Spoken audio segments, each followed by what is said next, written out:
بەیاننامەی کۆمپانیای چەتر و ئاژانسی ڕۆژنیوستان بۆ دەخوێنمەوە. بۆ ڕای گشتی سەندیکای ڕۆژنامەنووسانی هەرێمی کوردستان و عێراق نوێنەرایەتی نەتەوەیە گرتوەکان یۆنامی و سەرجەم ڕێکخراوە ناوخۆیی و نێودەوڵەتیەکانی بواری ئازادی ڕۆژنامەگەری و مافی مرۆڤ، سەرجەم نوێنەرایەتی و کونسوڵخانەی وڵاتان لە هەرێمی کوردستان. ماوەی یەک هەفتەیە سلێمان ئەحمەد ڕۆژنامەنووس و هەواڵسازی بەشی عەرەبی ئاژانسەکەمان ڕۆژنیوز لەلایەن پارتی دیموکراتی کوردستان پەجەکەوە ڕفێندراوە و تا ئێستا بێسەر و شوێنە. شەوی ڕابردووش ئاسایشی دهۆک دانیان بۆ دانا کە ڕەفاندویانە. سلێمان ئەحمەد هاوڵاتی ڕۆژاوای کوردستانە، ماوەی 5 ساڵە لە باشووری کوردستان دەژی و لەگەڵ ئاژانسەکەمان کار دەکات. لە 1 تشرینی یەکەم بۆ سەردانیکردنی خێزانەکەی و بەشداریکردن لە پرسەی باوکیان گەڕاوەتەوە بۆ ڕۆژئاوا. لە دوای گەڕانەوەی بۆ باشووری کوردستان لە دەروازەی فیشخاپور لەلایەن ئاسایشی پارتی دیموکراتی کوردستانەوە فرێندراوە و بەبێ ئەوەی هیچ هۆکارێکی یاساییان هەبێت و هیچ زوڵمکردنەوەیەک بدەن. لەو کاتەوە پەیوەندی لەگەڵ ئێمە و بنەماڵەکەی پشراوە. سلێمان ئەحمەد ڕۆژنامەنووسێکی کارا بووە و ماوەی 5 ساڵە بەبێ دابڕان کاری کردووە. هاوکات ئەندامی یەکێتی ڕاگەیاندنی ئازاد یەرئایە لە باکوور و ڕۆژهەڵاتی سووریا. پاش هەفتەیەک لە بەسەر و شوێنبوونی شەوی ڕابردوو ئاسایشی پارتی لە دوهۆک لە ڕاگەیەندراوێکی چاواشەکارانە و ناڕاستدا باسییان لەوە کرد گوایە ڕفاندنی ڕۆژنامەنووس سلێمان ئەحمەد پەیوەندی بە کاری ڕۆژنامەوانیە و نییە و بەڕوونی هەڕەشەی سزادانی ئەو ڕۆژنامەنووسەیان کرد و دانیان بۆ دانا کە ڕفاندویانە. ئێمە وەک ئاژانسی ڕۆژنیوس سەر لەبەری ئەو تۆمەت و چاواشەکاریانی ئاسایشی پارتی لە دوهۆک ڕەت دەکەینەوە و ئیدانی دەکەین. بە هەواڵێکی ترسنۆکانەی دەبینین لە بەرامبەر دەنگی ئازادی ڕۆژنامەنووس سلێمان ئەحمەد. پارتی دیموکرات دەیەوێت ئەم کەیسە هاوشێوەی کەیسەکانی زیندانیانی بادینان بەلاڕێدا ببات و لەسەر بنەمای تۆمەتی ناڕەوا سزای قورسی زیندانی بەسەر ڕۆژنامەنووس سلێمان ئەحمەددا بسەپێنێت. ئێمە وێ ڕائیدانەکردن و سەرکۆنەکردنی ئەم کردەوەیە داواکارین بە زووترین کات چارەنووسی سلێمان ئەحمەد ئاشکرا بکرێت و ئازاد بکرێت. سەلامەتی گیانی ئەو لە ئەستۆی ئاسایشی پارتیدایە. 31 دەی 2023 ئاژانسی هەواڵی ڕۆژنیوس کۆمپانیای چەتر. ئێستاش داوا لە بەڕێز هاوکار ئیززەت میکا سەرۆکی فدراسیۆنی ڕۆنووس دەکەین بۆ خوێندنەوەی وتارێ.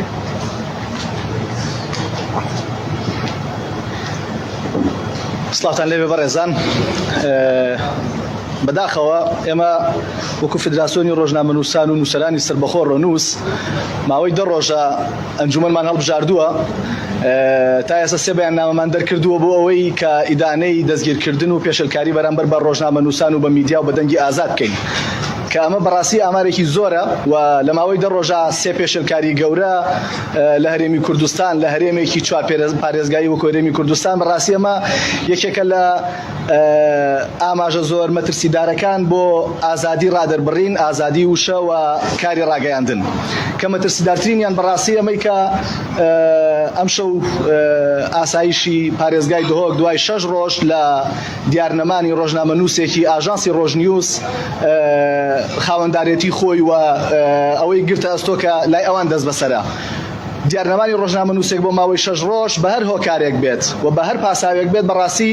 یەکێکە لەو تاوانانی کە بەرامبەر بە هەر مرۆڤێک دەکرێت ئەگەر مرۆڤەکەش ڕۆژنامەنووس بێت و لە دەستگایەکی میدیایی فەرمی و دانپێدانرا و کار بکات بۆ خۆی بەڕاستی ئەوە یەکێکە لە تاوانە گەورەکان بەرامبەر بە مافی مرۆڤ و بەرامبەر بە مافی ئازادی ڕادەربڕین و پانتایی ئازادی ڕادەربڕین. ئێمە لە فیدراسیۆنی ڕۆژنامەنووسان و نووسەرانی سربەخۆ وێ ڕای ئیدانەکردنی دەستگیرکردنی سلێمان ئەحمەد ڕۆژنامەنووس و هەواڵسازی بەشی عەرەبی ڕۆژنیوس داوای هەرچی زووتر ئازادکردنی دەکەین و سڕینەوەی ئەو تۆمەتەی کە ئاراستەی کراوە، چونکە سلێمان هەرچی بێت ڕۆژنامەنووسە دەبوو بە ڕێکارەکانی یاسایی و بە پێی یاسا مامەڵە لەگەڵ ئەو کەیسە بکرێت، نەگەوەی کە دوای 6 ڕۆژ بێیت تۆمەتێکی ئاراستە بکەیت کە دوورە لە کاری ڕۆژنامەوانیەوە و دوورە لە کاری ئەو کەسێک کە وەکو ڕۆژنامەنووس و پێناسی ڕۆژنامەنووسی لە گیرفاندایە. بۆیە ئێمە وەکو ڕۆژنامەنووسان و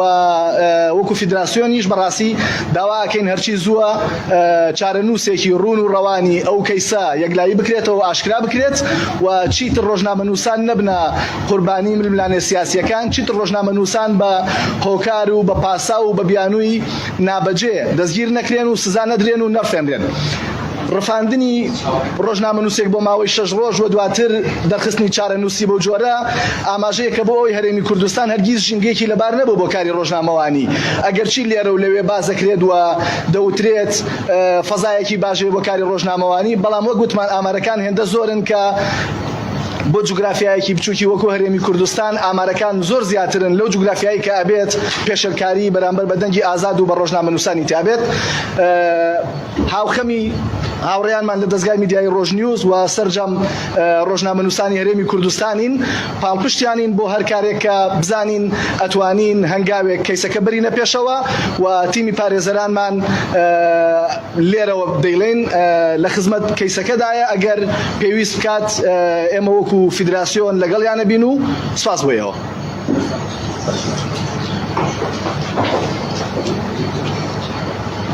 سپاس بۆ کاگاوکار. ئێستاش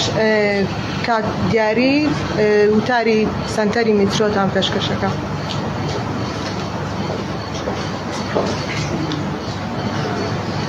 دانیتان باش. من سەرەتا سوپاسی ئاژانسی ڕۆژنیوس و هاوڕێکە ئەم هاوڕیانەی کە لێرە ئامادەنەوە جەنابتانەکەم کە لە کاتی کێسیاردا ئەم کۆنفرانسەتان ڕێکخستووە و ئامادەی بوون کە ڕایگەشتی لە بابەتێکی گرنگ ئاگادار بکەنەوە. بەداخەوە ئێمە پێمان وابوو لە دوای کەیسی گیراوانی بادینان ڕەنگە حکومەتی هەرێمی کوردستان بە خۆی دابچێتەوە بە شێوازێکی تەندروستتر مامەڵە لەگەڵ ڕۆژنامەنووسان و کەناڵەکانی ڕاگەاندندا بکە، بەڵام بەداخەوە ئەوەی کە ئێستا دەبینین چ لە دووبارە حکومدانەوەی هەندێک لە گیراوەکان و چ لە ئێستا لە دەستگیرکردنی ئەم ڕۆژنامەنووسە و بێسەر و شوێنکردنی و دواتر ئەو بەیاننامەی دوێنێ شەو کە ئاسایشی دۆک بڵاوی کردوتەوە کە باس لە هەندێک پەیوەندی دەکات یاخود هەندێک تۆمەت دەکات کە پەیوەندی ئەو ڕۆژنامەنووسەیە بە چەند هێزێکی سیاسی و چێزێکی چەکدارەوانە کە ئێمە پێمان وایە ئەم گوتۆمەتانە گومانی گەورەی لەسەرا و شێوازی دەستگیرکردنەکەی و بۆ ماوەی 7 ڕۆژ کەس نەزانێت لەکوێیە. دواتر لە ژێر ئەوەی کاتێکە میدیاکان ئەم بابەتە دەوروژێنن، دواتر بەیاننامەیەک بە درنگانێکی شەو بڵاو دەکرێتەوانێ و باسەوە دەکرێت کە پەیوەند چەند تۆمەتێک هەیە لەسەر ئەم ڕۆژنامەنووسە و کە کەیسەکەی پەیوەستیە بە کاری ڕۆژنامەنووسی و ئەمە خۆی ئەم ستایلی ئیدارەدانی کەیسە لەلایەن هێز ئەمریکانەوانەیە گومان لای هاوڵاتیان و لای ڕۆژنامەنووسان و لای ڕێکخراوەکان دروست دەکات. بۆیە ئێمە ئومێدەوارین کە فشارەکانمان گەورەتر بکەین لە چالاکیی کوردستان نەوەستێت، چونکە یعنی ترسی ئەومان هەیە کە کەیسی ئەم ڕۆژنامەنووسەش هاوشێوەی کەیسی ڕۆژنامەنووسە گیراوەکانی بادینان بڕوات و ئومێدەوارین کە وا دەبێت و ئێمە لە سنتەری میترۆ بە هەموو شێوەیەک ئیدانەی هەڵسوکەوتی و ئیدارەدانی مەلەفی ئازادی ڕۆژنامەنووسی لەلایەن حکومەتی هەرێمی کوردستانەوە دەکەین کە ئیدارەدانێکی زۆر ناتەندروست بووە و بینیومانە چۆن هەرێمی کوردستان بە لە کێفی ئازادیەکاندا چۆن لە ماوەی 3 ساڵ و 4 ساڵی ڕابردوودا چۆن بە ڕێژەیەکی بەچاو هاتۆتە خوارەوە. جاران باسە ناوچەیەک دەکرات کە لە مانتیقەکەیە ناوچەیەکی تا ڕادەیەک جیاوازە، ئازادیەکان بە شێوەیەکی باش فراهەم کراوە بۆ لەسەر ئاسە جیاوازەکان، بەڵام بەداخەوە ئێستا لە راپۆرتەکانە دەبینین کە زۆر جار هەرێمی کوردستان لە عێراق و کە هەرچەندە هەرێمی کوردستان سەر بە عێراقە، بەڵام لە هەندێک راپۆرت جاران جا دەکرایە بۆی کە هەرێمی کوردستان ناوچەیەکی جیاوازترە لە عێراق بەڵام بەداخەوە لە ماوەی ڕابردوودا بینیمان بە یەک چاو تەماشای عێراق و هەرێمی کوردستان کراوە و لە تازەترین راپۆرتەکانیش ئەگەر تەماشا بکەین بینیمانە کە هەرێمی کوردستان بەجیا لە عێراق خراپتر لە عێراق وەسف دەکرێت بۆیە ضرورە لەسەر حکوومەتی هەرێمی کوردستان کە چاوێک بە مامەڵەی یاخود ئەدای خۆی بکاتەوە لەوەی کە چۆن مامەڵە لەگەڵ مەڵەتی ئازادیەکاندا دەکات ناوبانکی هەرێمی کوردستان بەڕاستی ئەو ناوبانگە جوانە ئەو دروشمانی کە ساڵانێکی زۆر ئیدعای بۆ دەکرا ئەوە نەبوون بۆیە لە ئێستادا پێویستە بە زووترین کات نهێڵێت ئەم گومانانەی کە لای هاوڵاتیان و لای ڕۆژنامەنووسان و لای ڕێکخراوەکان هەیە ببێت بە حقیقت هیوادارین کە بە زووتری کات ئەو مەلەفە ئاشکرا بکرێت و وردەکاری ئەو تۆمەتانی کە باس کراوە ئاشکرا بکرێت و ئەگەر تۆمەتێکی لەو شێوەیە نییە پێویستە بە زووترین کات ئازاد بکرێت و ئەوانەی کە بەو شێوازەش مامەڵە لەگەڵ ڕۆژنامەنووسان و کەیسەکانی ڕۆژنامەنووساندا دەکات بەداخەوە دەبێت لێ پێشنیوان لەگەڵا بکرێت چونکە ئەومان بیر نەچێت مەلەفی ڕێگری و جیاکاری لە نێوان کەناڵەکانی ڕاگەاندن ڕاستە ساڵانە ژمارەیەکی زۆر لە پێشەلکاریەکان جیاکاری و ڕێگریە لە ڕۆژنامەنووسان بەڵام بەداخەوە ماوەیە کە دەبینین لێرە و لەوێ